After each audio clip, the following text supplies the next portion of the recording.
Coucou tout le monde! Aujourd'hui, la première réalisation que j'ai faite avec la box d'août de chez Tout en Colle, la box Scrap. J'ai réalisé un mini-album. Pour celui-ci, j'ai utilisé la couverture cartonnée, enfin le carton bois qui est fourni dans votre box. On a un grand morceau de 20 par 30. Je vais donc faire deux couvertures de 20 par 15. Donc on va faire un mini-album relativement grand quand même, dans lequel on va pouvoir mettre des photos quasiment sans les recouper, ou même sans les recouper du tout d'ailleurs. Je découpe donc mon carton bois tranquillement avec mon cutter en faisant plusieurs passages. Je ne cherche pas à couper le carton bois tout de suite du premier coup. Bon là ma lame est un petit peu usée donc il a fallu 3-4 passages. Mais ça fait une coupe beaucoup plus jolie quand vous ne cherchez pas à tout enlever du premier coup, mais quand vous y allez régulièrement en faisant couche par couche, puisque le carton bois sont quand même différentes couches superposées. J'ai sorti tous les papiers contenus dans la box. En plus, cette fois-ci, on a 16 feuilles. Et vous allez voir, les papiers sont différents. Il y en a avec des effets tissus, il y en a avec des effets comme embossés, des doubles côtés, des simples. Enfin, c'est vraiment magnifique. Et j'ai choisi deux couleurs, A Bit Jaded et Black Currant. J'ai pris du papier d'imprimante, tout simplement. Et je commence par verser un peu de poudre. Celle-ci, c'est A Bit Jaded. Et je vaporise ensuite avec de l'eau, bien sûr, tout simplement. Et je vais laisser réagir la poudre des infusions avec l'eau. Alors ces infusions, c'est vraiment magique et on obtient des choses très très chouettes. Donc là, mon papier n'est pas d'une grande qualité en plus, mais vous voyez, donc ça se passe très bien. Je fais des plis, au contraire, même je vais, vous allez voir, carrément froisser ma feuille pour obtenir d'autres plis, faire en sorte que ça vienne du coup faire des couleurs un peu plus foncées. Alors allez-y doucement, hein, mais le papier réagit très bien à ce genre de traitement. Ce qu'il faut faire, c'est contrôler un petit peu l'apport d'eau, mais vous allez voir, je vais rajouter l'autre couleur, donc la couleur Frankly Scarlet, et à nouveau de l'eau et refroisser après avoir séché. Enfin, je fais subir pas mal de choses à ce papier tout simple, mais je vais comme ça réaliser donc deux papiers, j'allais dire identiques, non, en tout cas dans le même esprit, puisque identique c'est impossible, mais donc dans le même esprit pour recouvrir mes couvertures d'album.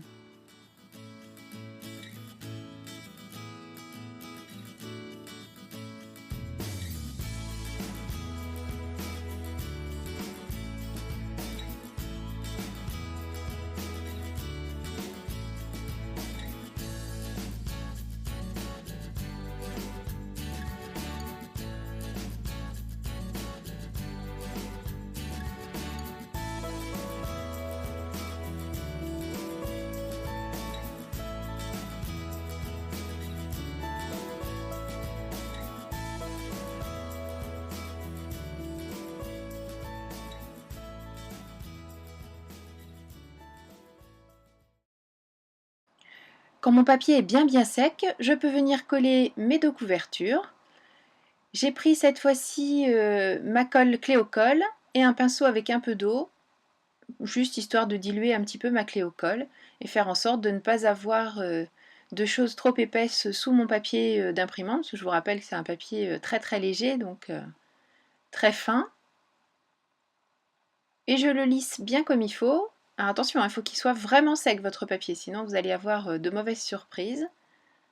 Donc je le lisse bien comme il faut, ce qui ne m'empêche pas de garder tous les plis que l'on a réalisés tout à l'heure.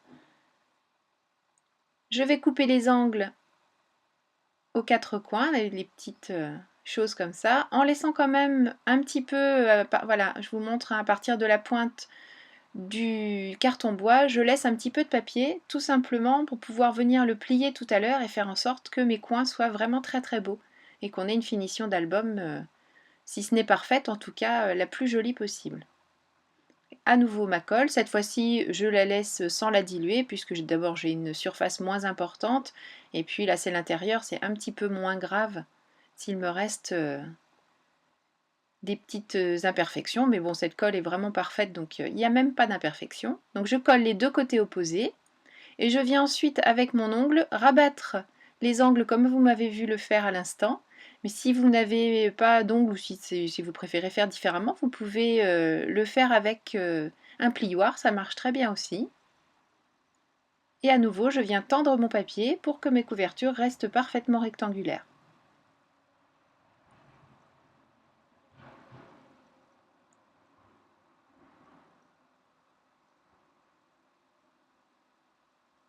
Voilà la première couverture quasi prête.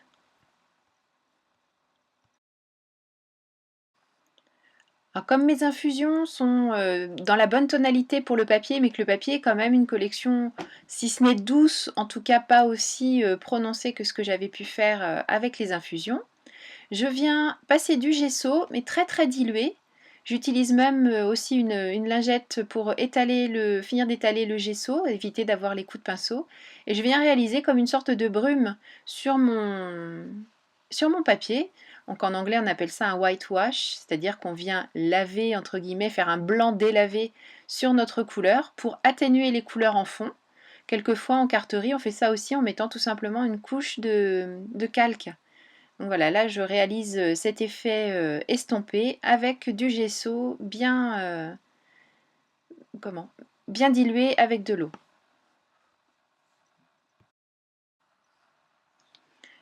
J'ai réalisé bien sûr la seconde moitié de la couverture exactement sur le même principe. Je vais maintenant faire une sorte de petite boucle de ceinture pour utiliser ce fermoir cartable qui est magnifique. Donc il fait à peu près 2 cm de large. Je vais donc découper le papier en conséquence. C'est que je demandais à ma fille confirmation, est-ce que tu es d'accord avec moi, si je fais 2 cm, est-ce que ça va? Parce que c'est son domaine aussi, tout ça. Elle est très très créative, donc puisqu'elle est là, je profite de partager avec elle. J'ai donc découpé 2 bandes de 2 cm dans ce papier uni vert qui, je trouve, se mariait très très bien avec ce que j'avais réalisé pour la couverture. Et je viendrai donc installer la partie fixe sur la pochette, sur le carton bois, et la partie mobile viendra. Donc en fait, je mets mon fermoir cartable entre guillemets à l'envers, mais bien sûr, vous pouvez faire exactement comme vous le souhaitez. C'est toujours ce que je vous dis dans ces vidéos box. Nous vous donnons des idées de réalisation avec ce qui est proposé dans la box. Après, à vous d'interpréter à votre manière et de faire vos propres réalisations ou de copier exactement trait pour trait ce que l'on vous propose. Donc voilà, la pâte va se fixer comme ceci. On met le petit médaillon à l'arrière et on rabat les pattes de fixation et c'est en place. Un petit peu de distress pour finir les tranches, éviter qu'elles ne restent blanches, hein, vous avez l'habitude. Donc j'ai choisi la cracked pistachio. Ouais, pas d'accent ce matin, je suis pas réveillée. Je colle ma pâte en place sur ma couverture d'album. Et malgré la petite plaque que l'on met à l'arrière, bon, il y a une petite épaisseur, mais ça se passe très bien, il y a zéro problème. Bon, j'aurais pu choisir aussi de passer au travers de la couverture, je me suis simplifié les choses. Cette petite pâte aussi, on a des petites griffes entre les deux plaques de métal. Donc je glisse mon papier à l'intérieur de ces petites griffes, je vérifie d'abord que tout se passe bien, que c'est bien centré. Je règle la longueur, hein. Tout à l'heure j'avais gardé toute la largeur du papier, c'est-à-dire les 6 inches, les 15 cm et quelques. Donc là j'en garde la moitié seulement, à nouveau de la distress toujours dans la même couleur verte. Un autre morceau pour faire, vous savez, cette petite languette qu'on a au-dessus des fermetures cartables. Donc pour l'instant je vais la découper d'une certaine manière, mais vous verrez après que je la modifierai un petit peu parce que je trouve qu'elle est trop présente. Donc là je vais découper des diagonales et puis je vais arrondir avec mon corner chomper, mais je le retravaillerai tout à l'heure au ciseau quand j'aurai fini de tout fixer parce que je trouve que c'est quand même un peu large. Toujours bien sûr, on n'oublie pas la distress pour que tout soit raccord et que tout soit joli.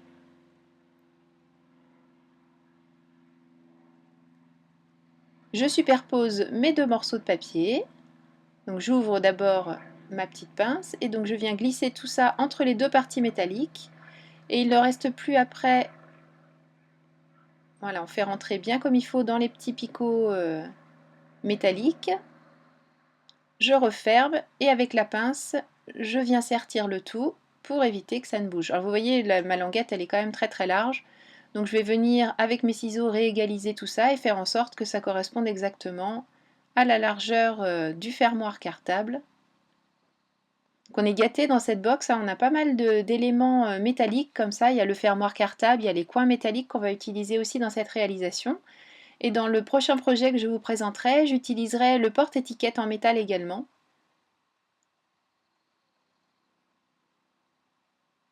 Donc voilà, je fais en sorte que ce soit plus joli, plus cohérent avec la largeur de la petite ceinture. Et il ne restera plus qu'à coller cette seconde partie sur la deuxième partie de couverture. Comme l'arrière de ce papier que j'ai choisi pour réaliser la ceinture est blanc, je prends ma distress verte, toujours la craque pistachio, et je viens faire en sorte de tout recouvrir. Pour l'intérieur, j'ai pris une des feuilles de maillat qui sont fournies dans la box. Donc on a du maillat blanc cette fois-ci. Et je fais en sorte, donc ma couverture tout à l'heure, je vous ai dit, faisait 20 par 15. Donc je découpe deux morceaux de 14 par 19, tout simplement pour ensuite avoir une sorte de cadre de 5 mm tout autour. Je prends là la chute de papier vert dont je me suis servi pour la ceinture et je vais tout simplement, je vais laisser cette largeur puisque vous voyez j'ai mis les angles et on voit que c'est pile ce qu'il va falloir par la suite. Et je vais couper, je crois que c'est 5 cm, oui c'est ça, 5 cm, pour réaliser la charnière qui va venir faire joindre les deux parties de ma couverture. À nouveau ma distress pour faire en sorte que tout soit raccord.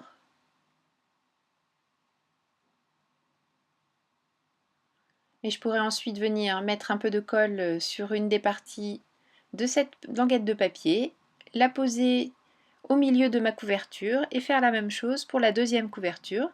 Et on a comme ça la charnière pour pouvoir venir articuler les ouvertures de notre mini-album.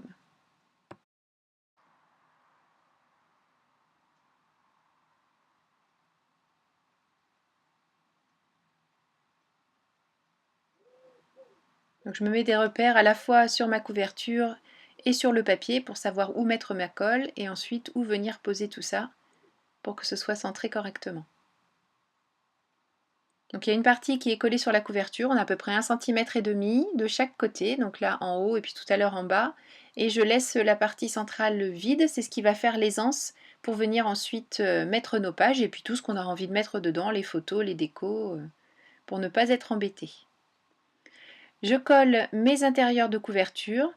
Alors là par contre j'ai fait une petite bêtise, enfin une bêtise, oui si, ça aurait été plus joli que je vienne coller mes pages d'abord et qu'ensuite je mette mes intérieurs de couverture par-dessus, vous verrez pourquoi, parce que du coup on voit les pattes de collage de mes pages que j'aurais pu très facilement cacher derrière ces intérieurs de couverture. Bon, c'est pas dramatique mais voilà, si vous voulez faire le même album et que le fait qu'on voit les pattes de collage ça vous dérange, bien, mettez les pages en place avant de coller ces intérieurs de couverture. Donc pendant que je vous parlais, j'ai fixé la deuxième partie sur l'autre moitié de couverture. Et là, je mets l'intérieur à nouveau. Et je vais pouvoir maintenant commencer à découper les pages. Pour les pages, j'ai réalisé des rectangles de 14 par 18 et je fais une marque à 2 cm du bord pour venir réaliser ma patte de collage. Et j'ai fait ça donc 4 fois pour 4 pages, tout simplement.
Maintenant que mes pages sont collées, je vais pouvoir finaliser la fermeture de l'album. Donc je ferme le fermoir cartable.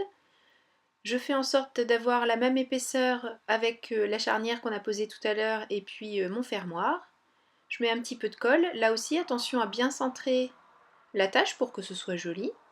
Donc je mesure, faire en sorte que ça soit cohérent des deux côtés. Et j'attends que ma colle sèche.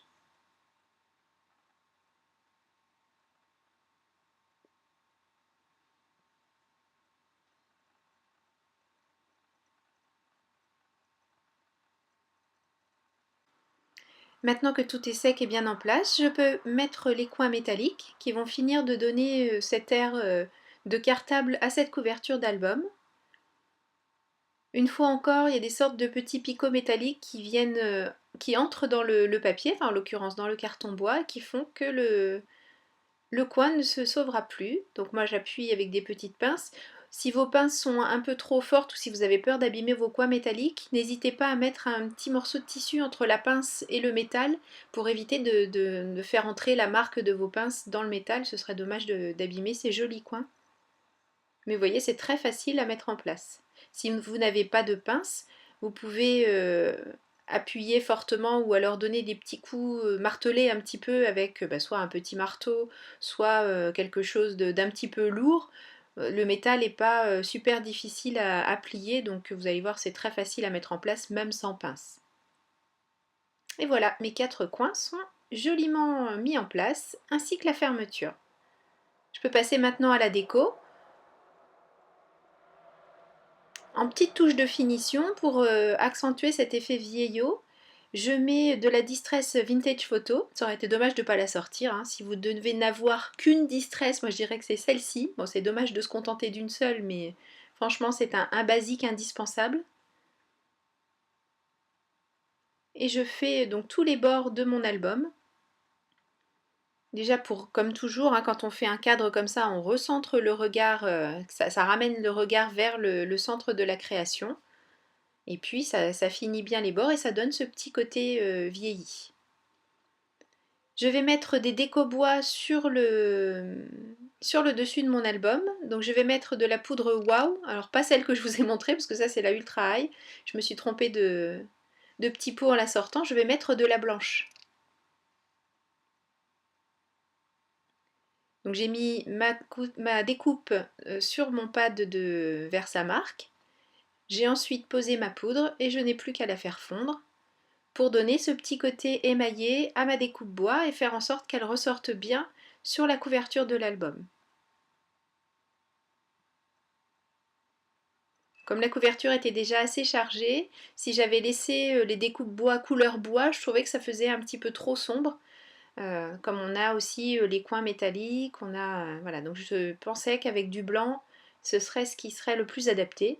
Enfin, pour être très honnête, j'en ai discuté avec mon binôme du moment, à savoir ma grande fille, et on est tombé d'accord sur du blanc. Voilà pour l'habillage extérieur de cet album. Donc j'ai découpé les petites étiquettes qui sont contenues aussi dans, dans les papiers qui sont fournis avec la box. Donc en papier on est vraiment gâté, hein. J'ai mis 2 autres découpes bois, la petite enveloppe et le mot liberté. Et vous voyez l'enveloppe, je ne l'ai pas collée jusqu'en bas pour pouvoir venir glisser une photo derrière. Je me suis bien amusée aussi avec le pochoir, là on voit les stries, donc le pochoir fait des bandes rectangulaires, moi j'ai choisi de les mettre de travers pour faire des diagonales, et puis j'ai joué aussi avec le joli tampon de chez Carabel Studio, et j'ai tamponné plusieurs fois, là j'ai utilisé mon encre Cracked Pistachio et puis la Worn Lipstick en oxyde. Vous voyez, j'ai choisi de faire en sorte que les pages se croisent une fois à droite, une fois à gauche. Cet album est tout simple, mais vraiment on peut y mettre des tas de photos. Et je pense que voilà, vous allez être contente de cette réalisation. On peut vraiment faire des choses très très chouettes. Ici quelques photos pour vous montrer des détails. J'espère que cette vidéo vous aura donné de bonnes idées pour utiliser votre box, et si vous ne l'avez pas encore, précipitez-vous parce que franchement elle est hyper fournie, il y a plein de choses, il me reste beaucoup, vous voyez j'ai fait un grand projet quand même avec beaucoup de matériel, mais il m'en reste encore beaucoup. Le deuxième projet va être très fourni aussi. Bon, ben, amusez-vous bien, passez de bonnes vacances. N'oubliez pas de scraper hein, pour continuer à rester en pleine forme parce que c'est aussi bien que le sport. Merci beaucoup, je vous fais des gros bisous et je vous dis à très bientôt pour une nouvelle réalisation. Bye bye!